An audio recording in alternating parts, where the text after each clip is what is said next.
Good afternoon.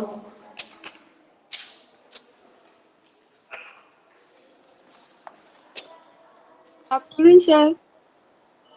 Okay, good afternoon. After. सगळ्यांना व्यवस्थित आवाज येतोय?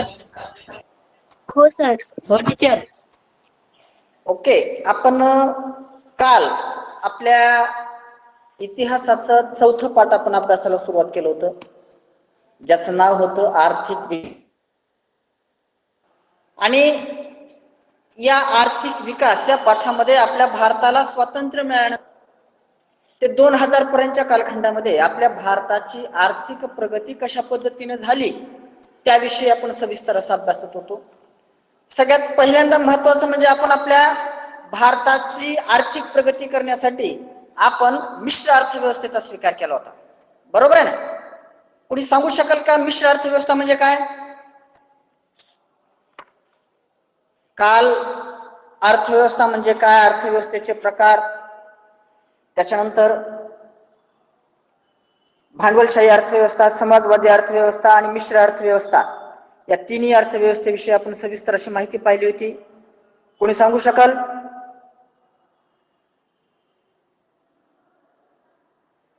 आपण पाहिलं कालच्या तासिकेला तिन्ही अर्थव्यवस्थेसाठी जवळपास एकच व्याख्या लागू पडते. ज्या अर्थव्यवस्थेमध्ये उत्पादक उपक्रमाची मालकी, त्याचं व्यवस्थापन, त्याचं वितरण करण्याची जबाबदारी खाजगी आणि सरकारी या दोन्ही लोकांकडे असते, त्या अर्थव्यवस्थेला मिश्र अर्थव्यवस्था असं म्हटलं जातं. आपण पाहिलं जिथं खाजगी लोकांकडे असते त्याला भांडवलशाही, सरकारकडे असते समाजवादी, आणि दोघांकडे जिथं असतं त्या अर्थव्यवस्थेला आपण काय केलं? मिश्र अर्थव्यवस्था. आणि आपण आपल्या भारताच्या सर्वांगीण विशेषतः आर्थिक प्रगतीसाठी मिश्र अर्थव्यवस्थेचा स्वीकार केला होता. त्यानंतर आपल्या महसुलाच्या माध्यमातून जे काही पैसा अतिशय कमी मर्यादित स्वरूपामध्ये जो काही आपला जमा होणार होता, त्या जमा होणाऱ्या पैशाचं नियोजन करून आपली आर्थिक प्रगती करण्यासाठी 1950 मध्ये आपण काय केलं? नियोजन आयोगाची स्थापना केली. आणि या नियोजन आयोगाच्या माध्यमातून आपण काय केलेले आहेत? पंचवार्षिक योजना राबवलेल्या आहेत. आणि या पंचवार्षिक योजनेच्या माध्यमातून काय केलं? आपण आपल्या आर्थिक प्रगतीचं नियोजन केलं. त्यानंतर आजच्या तासिकेमध्ये काय करू? आपण आपल्या काही महत्वाच्या पंचवार्षिक योजनेविषयी माहिती घेऊ आणि त्यानंतर त्याचा पुढचा काय करू? आपण अभ्यास करायला सुरुवात करू. विद्यार्थी मित्रांनो, आपण पाहिलं कालच्या तासिकेमध्ये की ह्या ज्या काही पंचवार्षिक योजना आहेत, या पंचवार्षिक योजनांचा आपण आपल्या देशामध्ये प्रभावी अंमल करण्यासाठी सगळ्यात महत्वाचं म्हणजे हे जे काही नियोजनाचं मूलभूत तत्व आपण काय केलं होतं? स्वीकारलं होतं. नियोजनाचं मूलभूत तत्व आपण पाहिलं कालच्या तासिकेला. शेवटी नियोजनाचं मूलभूत तत्व म्हणजे काय? एखाद्या देशातील साधन सामग्रीचं प्रमाणशीर वाटप, एखाद्या देशातील साधन सामग्रीचं प्रमाणशीर वाटप व त्या देशातील मनुष्यबळाचा योग्य वापर करून त्या देशातील जनतेच्या गरजा भागवणे म्हणजे नियोजनाचं मूलभूत तत्व. आणि त्यानंतर आपण काय केलं होतं? या पंचवार्षिक योजनेची 10 महत्वपूर्ण उद्दिष्ट आपण काय केलं होतं? पाहिली होती. त्यानंतर आज आपण काय करू? काही महत्वपूर्ण पंचवार्षिक योजनेविषयी माहिती घेऊ. आपल्या भारताच्या सर्वांगीण विकासासाठी 1950 ला नियोजन आयोगाची स्थापना झाली आणि नियोजन आयोगाच्या माध्यमातून पहिली पंचवार्षिक योजना तयार केली गेली ती 1951 ते 1956. पहिली पंचवार्षिक योजना. या 5 वर्षामध्ये आपल्या देशामध्ये महसुलाच्या माध्यमातून, कराच्या माध्यमातून जो काही पैसा जमा होणार आहे, या जमा झालेल्या पैशाचं आपल्या देशातील शेतीच्या विकासासाठी, सामाजिक विकासासाठी, त्यानंतर आपल्या देशामध्ये शेतीसाठी जलसिंचन सुविधा उपलब्ध करून देण्यासाठी आपण पाहिलं की आपल्या भारतामध्ये उत्तरेकडील राज्यामध्ये दरवर्षी पूर येतात. मग पूर नियंत्रण, उद्योगधंद्यासाठी ऊर्जा साधनं, ग्रामीण आणि छोटे उद्योग, मोठे उद्योग, त्याच्यानंतर खनिज उद्योग, वाहतूक आणि दळणवळण, शिक्षण, आरोग्य या घटकांवर आपण काय करायचं? 5 वर्षामध्ये जेवढं काही कर, जेवढं काही महसूल पैसा जमवणार आहे तो खर्च करायचं, असं नियोजनबद्ध आपण काय केलं? आर्थिक विकासाची पायाभरणी करणारी योजना. 1951 ते 56 या कालखंडामध्ये आपण राबवली. त्यानंतर दुसरी पंचवार्षिक योजना होती ते 1956 ते 1961. दुसरी पंचवार्षिक योजना होती 1956 ते 61. या योजनेमध्ये आपण औद्योगिकरणाचे महत्वाकांक्षी उद्दिष्ट साध्य करायचं ठरवलं.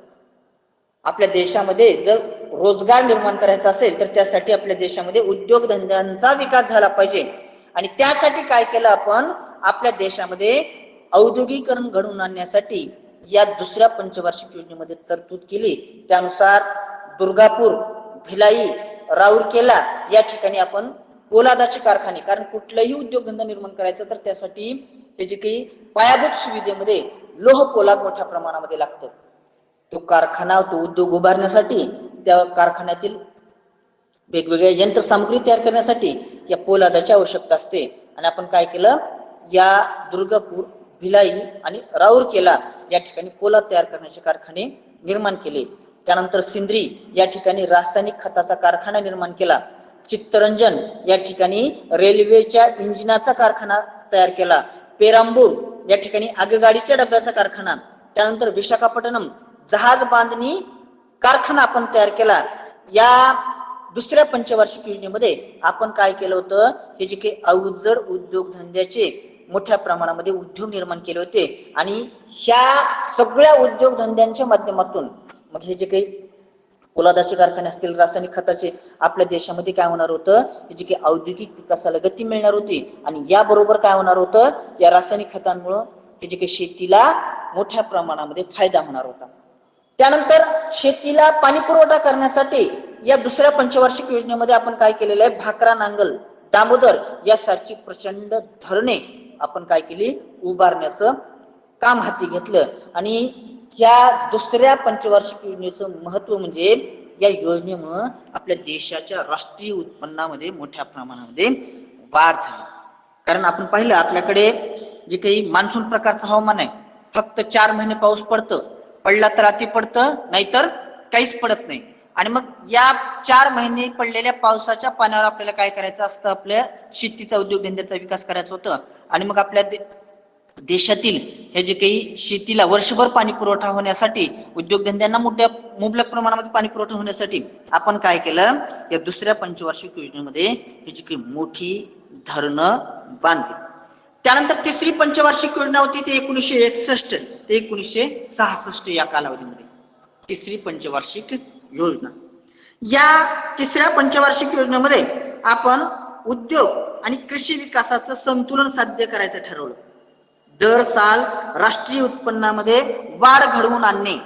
दरवर्षी आपल्या देशाच्या राष्ट्रीय उत्पन्नामध्ये काय करायचं, वाढ. राष्ट्रीय उत्पन्न वाढवायचं म्हणजे काल तुम्हाला सांगितलं, कोणाचं वाढवायचं, आपल्या देशातील जनतेचं उत्पन्न वाढवायचं. म्हणजे पर्यायानं राष्ट्रीय उत्पन्न वाढायला काय होणार आहे, मदत होणार आहे. त्या व्यतिरिक्त हे जे काही अवजड उद्योग, वाहतूक आणि खनिज उद्योग विकासाचं. त्याच्यानंतर आपल्या देशामध्ये आपण पाहिलं की धार्मिक आणि जातीची प्रचंड प्रमाणामध्ये विषमता आहे. आणि मग हे जे काही विषमतेचं निर्मूलन करणं, विशेषतः जातीची आणि आर्थिक आपण विषमता दूर करण्यासाठी या तिसऱ्या पंचवार्षिक योजनेमध्ये मोठ्या प्रमाणामध्ये तरतूद केली होती. आणि यानंतर या तिसऱ्याच पंचवार्षिक योजनेमध्ये आपण रोजगाराच्या संधी आपल्या देशातील जनतेला मोठ्या प्रमाणामध्ये कशा पद्धतीने निर्माण करता येईल या दृष्टिकोनातून सुद्धा मोठ्या प्रमाणामध्ये प्रयत्न केला होता.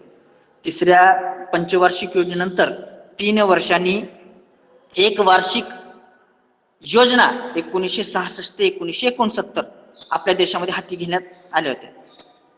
या काळामध्ये तीव्र दुष्काळ आपल्या देशामध्ये पडलेला होता आणि याच कालावधीमध्ये आपल्या देशाला चीनचं आक्रमण आणि पाकिस्तानचं आक्रमण या दोन्ही आपल्या शेजारील देशांचा मोठ्या प्रमाणामध्ये त्रास होता.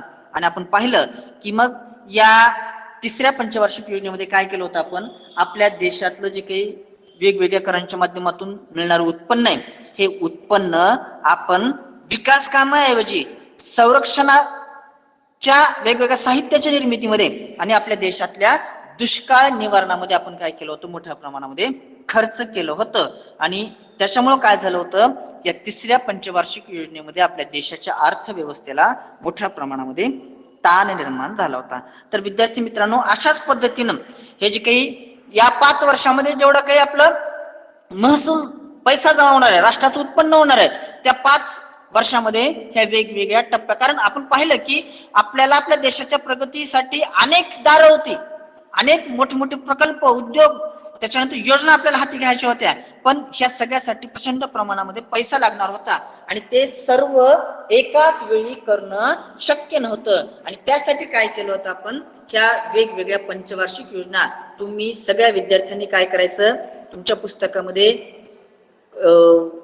अनुक्रमणिका, त्याच्यानंतर पंचवार्षिक योजना, इसवी सन आणि या पंचवार्षिक योजनेमधले हे जे काही उपक्रम, पंचवार्षिक योजनेमधल्या योजना, हे असे काय करायचे, 4 कॉलम करायचे आणि सविस्तर तुमच्या गृहपाठाच्या वहीमध्ये तुमच्या पुस्तकामध्ये असणाऱ्या ह्या ही पंचवार्षिक योजनेविषयी सविस्तर अशी माहिती लिहायची.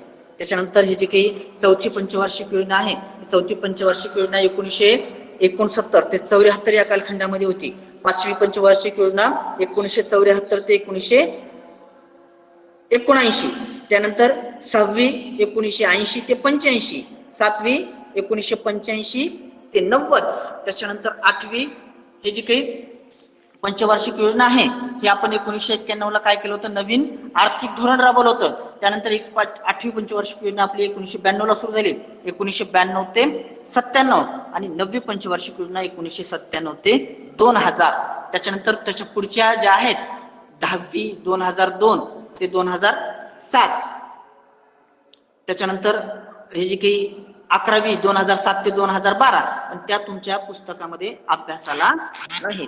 तर प्रत्येकानं सांगितल्याप्रमाणे पंचवार्षिक योजना अनुक्रमणिका टाकायची. पहिली पंचवार्षिक योजना इसवी सन 1951 ते 1956 त्याच्यामध्ये लिहायचं.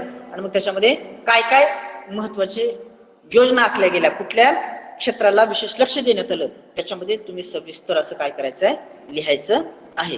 त्यानंतर आपण या पुढचा घटक अभ्यासू, तो म्हणजे बँकांचं राष्ट्रीयकरण. पुढचा मुद्दा सगळ्यांनी तुमच्या वहीमध्ये लिहून ठेवा. विद्यार्थी मित्रांनो, आपल्या भारताला स्वातंत्र्य मिळाल्यानंतर तुम्हाला आता सांगितलेलं आहे, वेळोवेळी सांगतोय, आपल्या देशासमोर सगळ्यात मोठी अडचण होती ती आर्थिक. आणि भारताला स्वातंत्र्य मिळाल्यानंतर सुरुवातीच्या कालावधीमध्ये म्हणजे 1955-60 पर्यंत आपल्या देशामध्ये ह्या ज्या काही बँकिंग क्षेत्रातल्या ज्या काही महत्वाच्या बँका होत्या, ह्या बँका प्रचंड प्रमाणामध्ये नफा कमवत होत्या. बँकांना प्रचंड प्रमाणामध्ये आर्थिक फायदा होत होता. आणि त्यावेळेला पंडित जवाहरलाल नेहरू, आपल्या भारताचे पहिले पंतप्रधान पंडित जवाहरलाल नेहरू आणि लाल बहादूर शास्त्री यांनी पाहिलं की आपल्या भारतामध्ये जे काही बँकिंग व्यवसाय आहे, या बँकिंग व्यवसायावर पूर्णपणे खाजगी क्षेत्राची मक्तेदारी आहे. प्रचंड प्रमाणामध्ये बँका फायदा कमवत होत्या आणि त्या कमवलेल्या फायद्याचा देशाला काही फायदा होत होता, फक्त खाजगी लोकांना त्याचा मोठ्या प्रमाणामध्ये फायदा होता. म्हणजे आपल्या भारतातील बँकिंग व्यवसायावर पूर्णपणे खाजगी लोकांची मक्तेदारी होती. आणि आपण पाहिलं की या बँका उद्योग समूहाचं प्रतिनिधित्व करत होत्या. या बँकांचं संचालक मंडळ उद्योगाचा विकास आणि नफा वाढवण्यासाठी मोठ्या प्रमाणामध्ये कार्यरत होतं. देशाच्या प्रगतीत, देशाच्या विकासामध्ये कुठलंच या बँकांचं योगदान नव्हतं. आणि ह्या कृतीला, ह्या गोष्टीला छेद देण्यासाठी सरकारनं 1955 मध्ये पहिल्यांदा या बँकाच्या राष्ट्रीयकरणाची ही जी काही मोहीम हाती घेतलेली आहे. आणि 1955 मध्ये इम्पिरियल बँक, जी ब्रिटिशांच्या कालावधीपासून आपल्या देशामध्ये बँक होती, इम्पिरियल बँकाचं काय केलं, राष्ट्रीयकरण केलं आणि तिचं त्यानंतर नाव बदलून स्टेट बँक ऑफ इंडिया, भारतीय स्टेट बँक यामध्ये काय केलेलं आहे, रूपांतरण केलेलं आहे. या स्टेट बँकेनं त्यानंतर आपल्या भारताच्या वेगवेगळ्या राज्यामध्ये, वेगवेगळ्या मोठ्या शहरामध्ये मोठ्या प्रमाणामध्ये शाखा निर्माण केल्या. आणि आज जर तुम्ही बघितलं तर आपल्या भारताच्या सर्वांगीण विकासामध्ये, विशेषतः आर्थिक विकासामध्ये ह्या इम्पिरियल बँकेनं अतिशय महत्वाचं असं काय केलेलं आहे, योगदान दिलेलं आहे. इम्पिरियल बँक 1955, जिचं रूपांतरण काय झालं, स्वातंत्र्यपूर्व काळातली बँक होती, तिचं रूपांतरण भारतीय स्टेट बँकेत काय झालेलं आहे. त्यानंतर त्यानंतरच्या ज्या काही पंतप्रधान होत्या, आपण पाहिलं की पंडित जवाहरलाल नेहरूच्या नंतर लालबहादूर शास्त्री, आणि लालबहादूर शास्त्री नंतर इंदिरा गांधी हे आपल्या काय झालेले आहेत, पंतप्रधान झालेले आहेत. आणि या इंदिरा गांधीच्या कालावधीमध्ये सगळ्यात मोठं या आपल्या भारतामध्ये राष्ट्रीयकरणाची मोहीम कार्य आपल्या हातात घेतलं गेलं. ते कसं आपण अभ्यासू. या भारताला आपण पाहिलं, स्वातंत्र्य मिळाल्यानंतर आपण मिश्र अर्थव्यवस्थेचा स्वीकार केला होता. भारताला स्वातंत्र्य मिळाल्यानंतर आपण काय केलं, मिश्र अर्थव्यवस्थेचा स्वीकार केला. आणि आता सांगितलं की या कालावधीमध्ये कराच्या माध्यमातून, महसुलाच्या माध्यमातून मिळणारं जे काही उत्पन्न होतं, हे उत्पन्न अतिशय कमी प्रमाणामध्ये होतं. आणि पंचवार्षिक योजनेच्या माध्यमातून आपण खर्च प्रचंड प्रमाणामध्ये करत होतो. म्हणजे काय झालं होतं, सुरुवातीच्या कालावधीमध्ये आपली अर्थव्यवस्था ही तुटीची काय होती, ह्याची काही आपली अर्थव्यवस्था होती. आपलं जे काही अंदाजपत्रक हे तुटीचं अंदाजपत्रक असायचं, उत्पन्न कमी आणि खर्च जास्त. आणि मग ह्या वेगवेगळ्या योजना राबवत असताना तूट निर्माण झाल्यास ती भरून काढण्यासाठी आपल्या बँकांचं राष्ट्रीयकरण केल्याशिवाय पर्याय नाही, हे तत्कालीन जे काही पंतप्रधान होत्या इंदिरा गांधी, ह्या इंदिरा गांधींच्या लक्षात आलं होतं. जर या बँकांचं राष्ट्रीयकरण झालं तर बँकांना जो काही मिळणारा नफा आहे, हा नफा आपल्या सरकारी खजिन्यात जमा होणार होता. आणि याच्याच जोडीला लघु आणि मध्यम उद्योगाचं विकास धोरण राबवून आपल्याला शक्य होतं. बँकांना कर्ज पुरवठा करायला लावून लघु उद्योग आणि मध्यम उद्योगाचं, आणि सरकारकडून सुद्धा वेगवेगळ्या या योजनांच्या माध्यमातून लघु आणि मध्यम उद्योगांचं विकास करण्यासाठी आपल्याला बँकांचं राष्ट्रीयकरण करणं गरजेचं होतं. आपण पाहिलं की लाल बहादूर शास्त्रींनी अन्नधान्य टंचाई आणि दुष्काळावर मात करण्यासाठी हरित क्रांतीचा प्रयोग हाती घेतला होता. आणि प्रधानमंत्री इंदिरा गांधी यांच्या कालावधीमध्ये या काही समाजवादी विचारांनी प्रेरित झालेल्या काँग्रेसच्या ह्या समाजवादी नेत्यांनी एक गट निर्माण केला होता, ज्याला Congress forum for socialist action असं म्हटलं जातं. काँग्रेसचेच कार्यकर्ते होते, नेते होते, पण त्यांच्यावर काय होतं, समाजवादी विचारांचा मोठ्या प्रमाणामध्ये प्रभाव होता. आणि त्यांचा एक गट तयार झाला होता, ज्याला Congress forum for socialist action म्हणून ओळखलं जातं. आणि या गटानं बँकांचं राष्ट्रीयकरण करावं अशी मागणी केली होती. आणि ह्या त्यांच्या विचाराला कम्युनिस्ट, काँग्रेसच्या या गटाच्या विचाराला आपल्या भारतातील कम्युनिस्ट पक्षाचा मोठ्या प्रमाणामध्ये पाठिंबा होता, त्यांना मोठ्या प्रमाणामध्ये सपोर्ट होता. आणि यातून काय केलं, या इंदिरा गांधींनी आपल्या भारतामध्ये 14 बँकांचं राष्ट्रीयकरण 19 जुलै 1969 रोजी 14 बँकांचं आपल्या भारतामध्ये काय केलं, ज्या खाजगी बँका म्हणून ओळखला जायचा, ज्यांचा नफा या संचालक मंडळांना, त्याच्यामध्ये गुंतवणूक करणाऱ्या गुंतवणूकदारांना शेअर्स होल्डर मोठ्या प्रमाणामध्ये होत होता. ज्याच्यामध्ये Allahabad bank, bank of Baroda, bank of India, bank of Maharashtra, Canara bank, central bank of India, Dena bank, Indian bank, Indian overseas bank, Punjab national bank, syndicate bank, United bank of India आणि युनायटेड कमर्शियल बँक अशा 14 बँका होत्या. आणि आपण पाहिलं की त्यानंतर 1980 मध्ये 1969 ला किती 14 बँका आणि 1980 मध्ये आणखी 6 बँका, म्हणजे 1980 पर्यंत आपण किती जवळपास 20 आपल्या भारतातल्या मोठ्या बँकांचं काय केलं, आपण राष्ट्रीयकरण घडून आणलं, ज्याचा फायदा आपल्या भारताच्या आर्थिक विकासाला मोठ्या प्रमाणामध्ये झाला. तर अशा पद्धतीनं ह्या सगळ्या कृती करण्यामागचं हे जे काही महत्वाचं हेतू एकच होता की आपल्या भारताची सर्वांगीण प्रगती. त्यानंतर आपण आपल्या देशाच्या आर्थिक प्रगतीसाठी, आर्थिक विकासासाठी 20 कलमी योजना, 20 कलमी कार्यक्रम म्हणून आपल्या भारताच्या या स्वातंत्र्योत्तर काळातल्या इतिहासामध्ये ओळखलं जातं.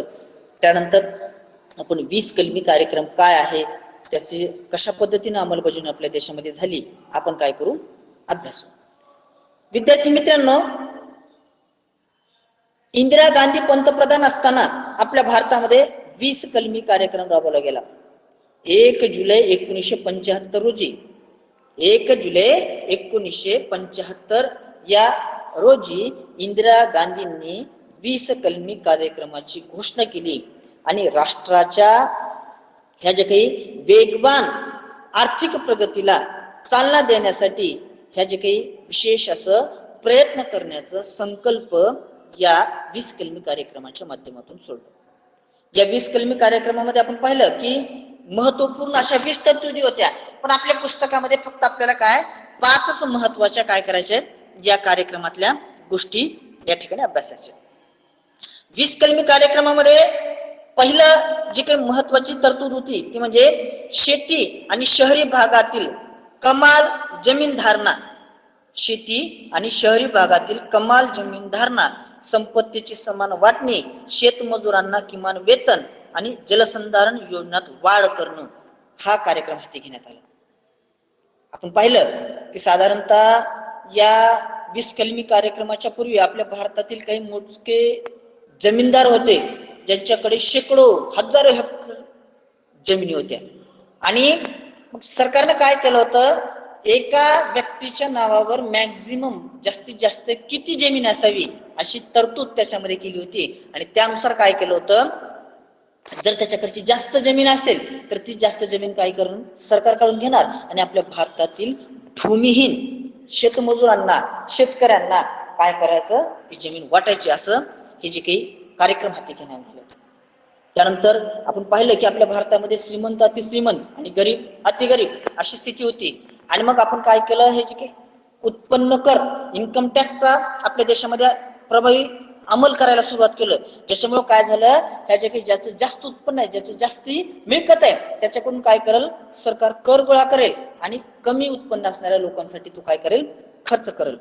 आपण पाहिलं की आपल्याकडे या जमीनदारांकडून शेतकऱ्यांकडून शेतमजुरांची मोठ्या प्रमाणामध्ये काय केलं जायचं, शोषण केलं जायचं, त्याची पिळवणूक केली जायची आणि मग आपण पाहिलं की शेतमजुरांना या जमीनदाराच्या शेतकऱ्यांच्या शेतात काम करून त्यांचं 2 वेळचं पोट भरायला इतकं सुद्धा त्यांना उत्पन्न मिळायचं नाही आणि म्हणून या 20 कलमी कार्यक्रमामध्ये पहिल्या तरतुदीत काय केलं, शेतकऱ्यांना किमान वेतन मिळालं पाहिजे, त्यांचं काय झालं पाहिजे, उदरनिर्वाह व्यवस्थित झालं पाहिजे आणि आपल्या देशाच्या शेतीतील उत्पन्नामध्ये वाढीसाठी आपण जलसंधारण योजनेत काय केलं, वाढ केलं. वेगवेगळी धरणं, वेगवेगळे हे जे काही कालवे काढले आणि याचा परिणाम आपल्या देशाच्या शेतकऱ्यांच्या उत्पन्नामध्ये वाढ करण्याचा आपण प्रयत्न केला. कारण त्या कालावधीमध्ये आणि आज सुद्धा सगळ्यात मोठा समुदाय आपल्या देशातला हा काय करतोय, शेती व्यवसाय करतोय. त्यानंतर दुसरं महत्वाची तरतूद होती, कार्यक्रम होता तो म्हणजे कामगारांचा उद्योग क्षेत्रात सहभाग आणि राष्ट्रीय प्रशिक्षण योजना, वेठ बिगार मुक्ती करणे. आपण पाहिलं आपल्या देशामध्ये जर आपल्या उद्योगधंद्याचा विकास करायचा असेल तर त्यासाठी काय करायचं, कुशल कामगार आपल्या देशामध्ये निर्माण करायचं आणि त्यासाठी राष्ट्रीय प्रशिक्षण योजना राबवायच्या.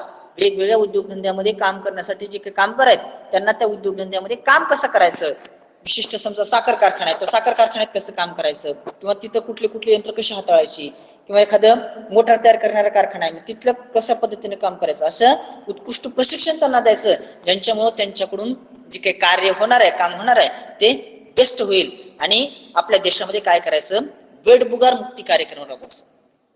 बरेच असे उद्योगधंदे होते ज्याच्यात मजुरांना कामगारांना काय केलं जायचं, त्या काम उद्योगधंद्याच्या कंपनीच्या मालकांकडून काबाड कष्ट करून घेतलं जायचं आणि त्यांचा उदरनिर्वाह सुद्धा व्यवस्थित होणार नाही असं त्यांना पैसा द्यायचा नाही आणि मग ह्या जी काही प्रथेला काय म्हणलं जायचं, वेठबिगारी. जास्त काम आणि कमी दाम ह्या प्रकाराला काय म्हणलं जातं, वेठबिगार. आणि मग या 20 कलमी कार्यक्रमामध्ये काय केलं, आपण आपल्या देशात वेठबिगारी मुक्तीचा कार्यक्रम हाती घेतला. कामगारांना त्यांच्या कामाचा योग्य बदला मिळाला पाहिजे, त्याच्यामुळे त्याची काय होणार आहे, प्रगती होणार आहे, आर्थिक विकास होणार आहे. त्यानंतर तिसरा कार्यक्रम होता ते म्हणजे कर चुकवेगिरी, आर्थिक गुन्हे आणि तस्करी रोखणे. आपल्या देशामध्ये बहुतांश लोक कर चुकवतात. असं नियम आहे की ज्यांचं उत्पन्न 2.5 लाखापेक्षा जास्त आहे त्या प्रत्येकानं काय केलं पाहिजे, कर भरला पाहिजे. पण बरेच असे आपल्या देशात व्यापारी आहेत उद्योगधंदे करणारे लोक आहेत जे काय करतात, कर मोठ्या प्रमाणामध्ये चुकवतात आणि अशा कर चुकवणाऱ्यांवर काय करायचं, आर्थिक गुन्हे दाखल करायचे. आणि आपल्या देशामध्ये पाहिजे की मोठ्या प्रमाणामध्ये हे जे की वेगवेगळ्या वस्तूंची तस्करी व्हायची अवैध मार्गाने. तस्करी म्हणजे काय, वेगवेगळ्या वस्तूंची अवैध मार्गाने नेहाण करणे म्हणजे तस्करी.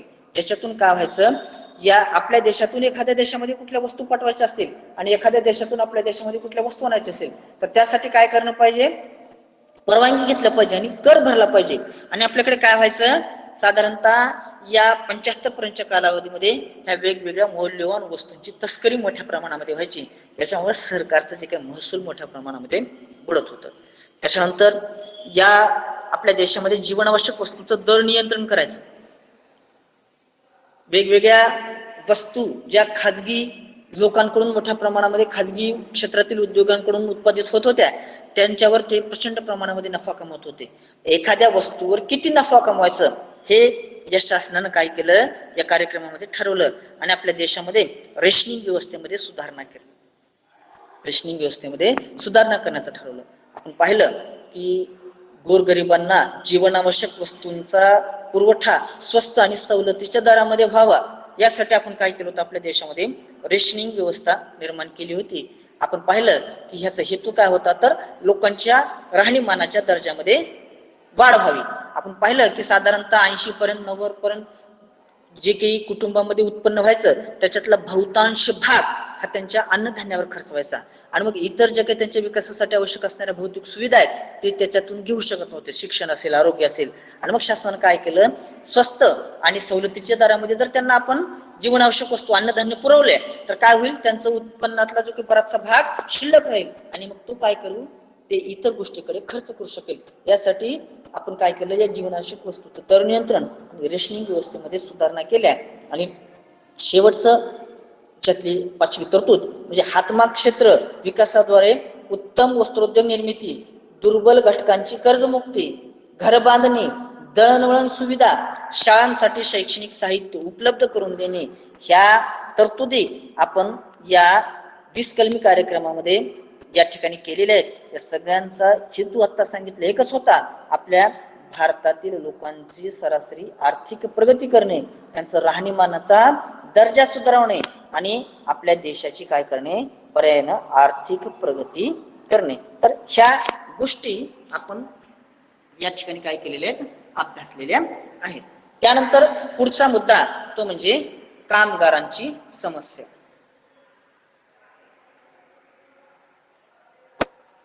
आपण पाहिलं आपल्या भारताची जर आर्थिक प्रगती करायची असेल तर आपल्या भारतामध्ये उद्योगधंद्यांचा विकास होणं गरजेचं होतं. आणि उद्योगधंद्यामध्ये सगळ्यात महत्वाचा घटक म्हणजे कोणता, कामगार. आणि आपल्या भारताला स्वातंत्र्य मिळाल्यानंतरच्या कालावधीमध्ये जे काही आपली औद्योगिक प्रगती झाली, आपल्या देशाची आर्थिक प्रगती व्हायला लागली, पण आपल्या कामगाराचं जीवन मात्र दिवस अतिशय हालाकीचं होत चाललं. आपल्या देशामध्ये बघितलं आपण आता सांगितलं की वेठबिगारी पद्धत फार भयानक पद्धत होती. हे जे काही वेगवेगळ्या कारखानदाराकडून आपल्या कामगारांकडून प्रचंड प्रमाणामध्ये काम करून घेतलं जायचं आणि त्यांचं उदरनिर्वाह सुद्धा व्यवस्थित होणार नाही असं उत्पन्न त्यांना द्यायचं. आणि मग त्याच्यातून काय झालं होतं, कामगारांच्या समस्या निर्माण झाल्या होत्या. आपण पाहिलं आपल्या भारताला स्वातंत्र्य मिळालं 1947 ला आणि 11 जुलै 1851 ला म्हणजे स्वातंत्र्य मिळण्यापूर्वी 11 जुलै 1851 ला आपल्या भारताच्या स्वातंत्र्य मिळण्याच्या पूर्वी ब्रिटिशांच्या कालावधीमध्ये मुंबईमध्ये आपली पहिली कापड गिरणी निर्माण केली गेली होती. ते हे जे काही मुंबईतील एक मोठे व्यावसायिक यांचं नाव होतं जे कावसजी नानाभाई दावर. काय नाव होतं, कावसजी नानाभाई दावर. त्यानंतरच्या कालावधीमध्ये मुंबईमध्ये मोठ्या प्रमाणामध्ये कापड गिरण्यांचा विकास झाला आणि त्याला कारण होतं मुंबईचं दमट हवामान जे कापड उद्योगासाठी अतिशय अनुकूल होतं.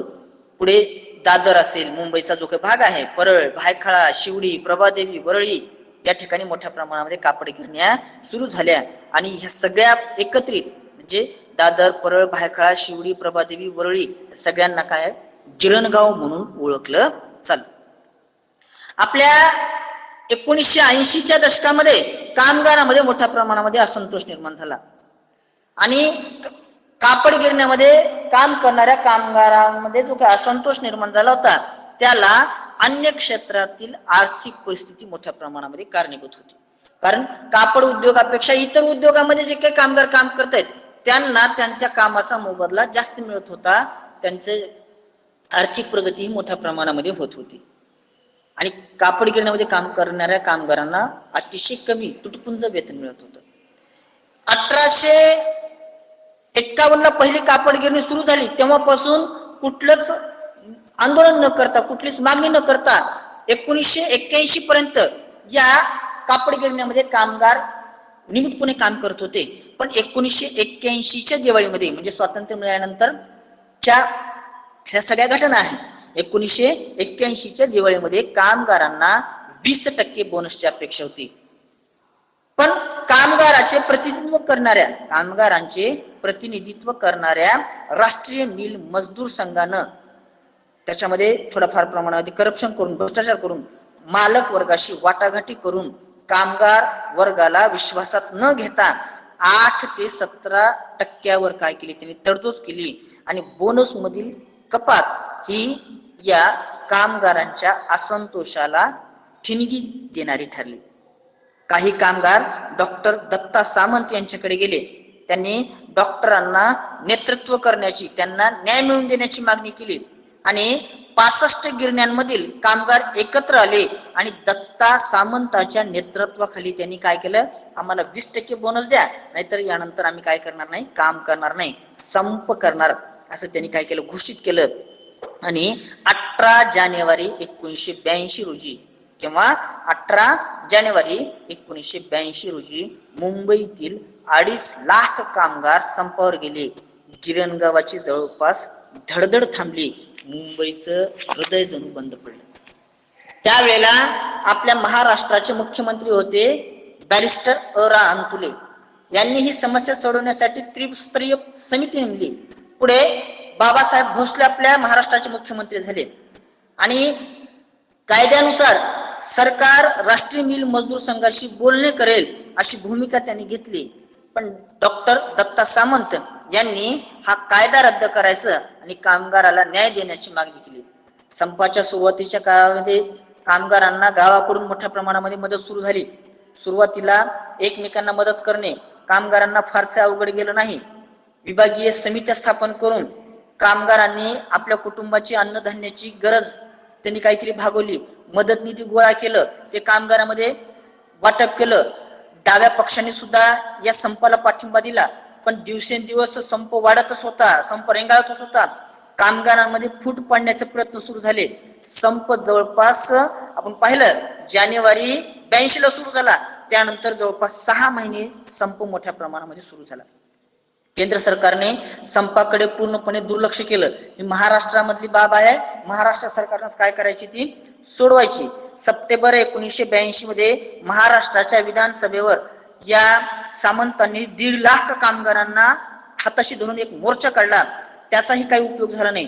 पुढे संप 1 वर्ष आणि एवढा प्रदीर्घ काळ चाललेला हा संप आपल्या भारतातील, महाराष्ट्रातील पहिला संप होता. या कालावधीमध्ये सुमारे 1.5 लाख कामगार काय झालं, बेकार झालं. आणि याच कालावधीमध्ये मुंबईमध्ये जे काही वेगवेगळ्या गिरण्यांमधून सुती कापड तयार केलं जात होतं, कापडाचं उत्पन्न मोठ्या प्रमाणामध्ये थांबलं आणि मग कापडाची गरज तर पूर्ण पाहिजे. आणि याच कालावधीमध्ये काय झालं, सुती कापडाऐवजी पॉलिस्टरला काय झालेलं आहे, मोठ्या प्रमाणामध्ये भाव आलेला आहे. आणि आपण पाहिलं की या कालखंडामध्ये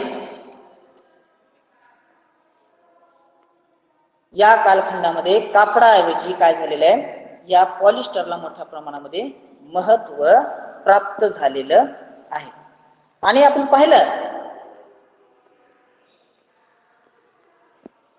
की